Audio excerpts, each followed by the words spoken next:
welcome to another episode of our Saturday Skills video series.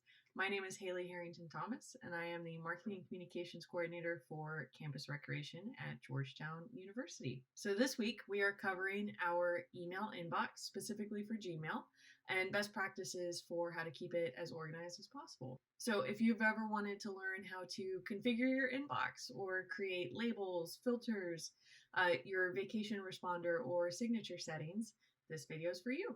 Okay, so what's great about Gmail is that they have a lot of different options that you can choose from based on what you want to see within your inbox. That includes whether you would like to see your unread emails first or your most important emails first, anything like that. So first, I'm going to show you the general layouts available to your Gmail. So if you go up to the top right-hand corner of your email, you're going to see a little gear icon, which takes you to your email settings. If you click that, it allows you to see some very basic changes that you can make right there, or you can go to see all settings. So for the purposes of this demo, I'm going to take you to see all settings. Okay, so this is where the magic happens.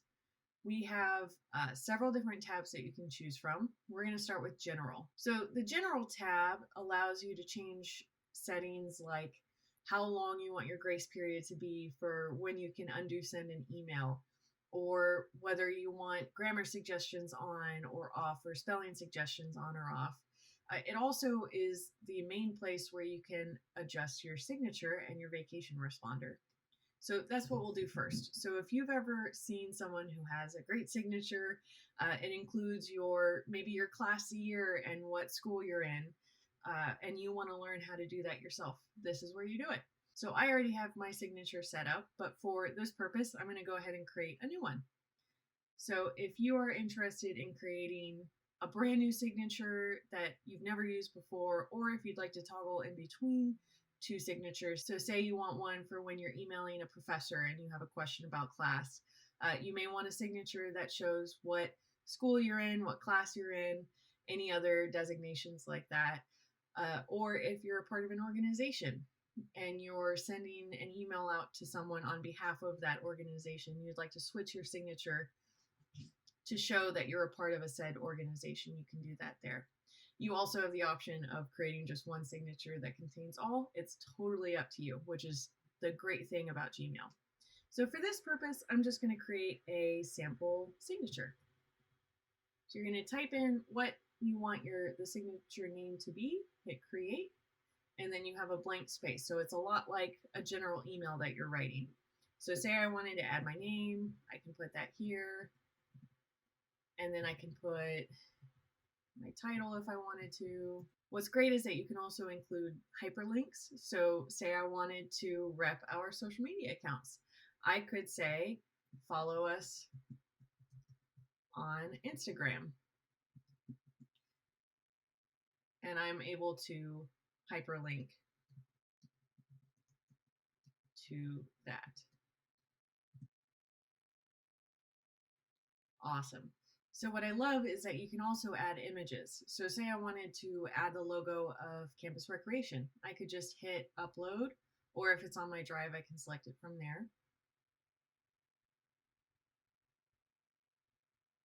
And go there. Something to keep in mind is that when you insert an image, it's going to show up very large.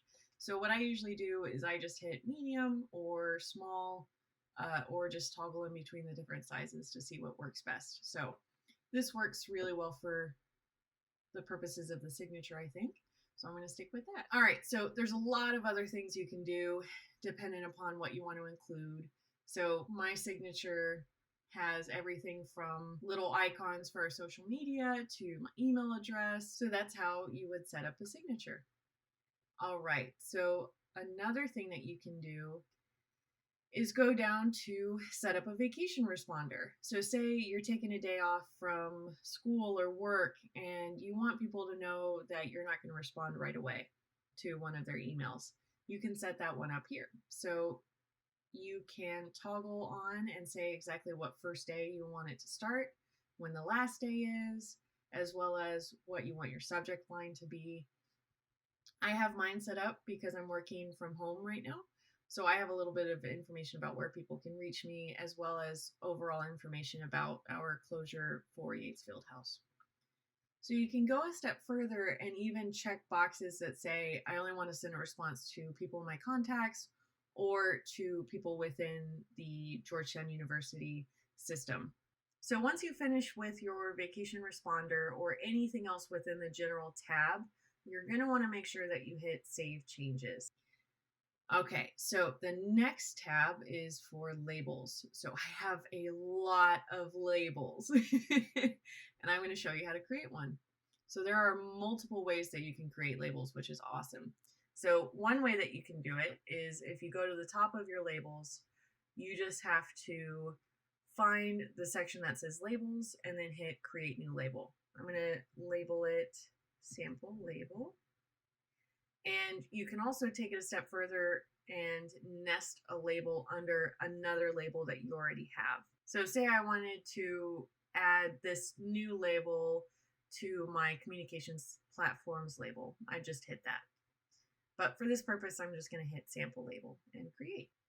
Okay, so that is one way that you can create a label. Another way that you can create one is just from your main inbox tab. If you were interested in creating a label for, say, an email about milk and cookies from CSE, you would select the email, and then you would go up and select this little label icon. Hit that, and this is where you can either assign a label. So if I wanted to assign it to communications platforms, I would hit the checkbox and then apply. However, if I wanted to create a new one, I would just go to create new. And then that dialog box pops up just like the other way. Okay. A third way that you can create a label is by going all the way down on this sidebar, hitting more, scrolling down again, and then you'll see another way to create it right here. Same dialog box comes up. So it's great. You have 3 different ways of doing it, whatever's easiest for you. Say you get an email pretty regularly from the exact same organization or person, and you just want it to automatically create a label for that email. So for example, I get a lot of emails from IM Leagues promoting various intramurals events that we put on, including gaming. So say I wanted to add an intramural sports label to it. All you would have to do is checkbox the email, go over to the 3 vertical dots to hit more, and then you would just hit filter messages like these. So if you click that, you have a dialog box come up, and not only does this box come up, but you'll notice that it also brings up all of the other emails that are from the no reply email address that automatically populates from the email that I've selected. So if I wanted to create a filter just from whoever sent the email, I would just hit create filter.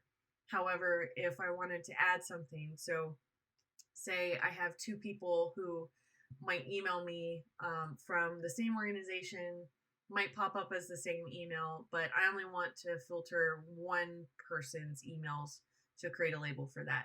What you would do is just add their name in has the words, or if they always send a specific subject line, you could add that here.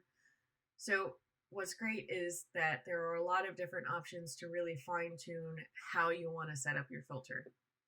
Okay, so for this, I'm just going to say, I just want to create a filter for any email that comes from this email address. You'd hit create filter. All right, so then you can choose what you want to do with it. So maybe you just want to apply a label.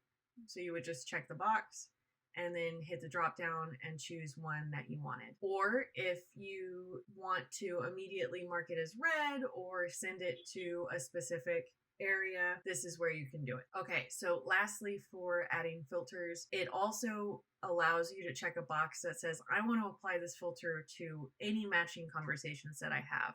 So it just does a batch filter. So you can click that and then to make your life a little bit easier and then hit create filter. All right. So say you have your inbox and you are interested in switching up how you get your emails.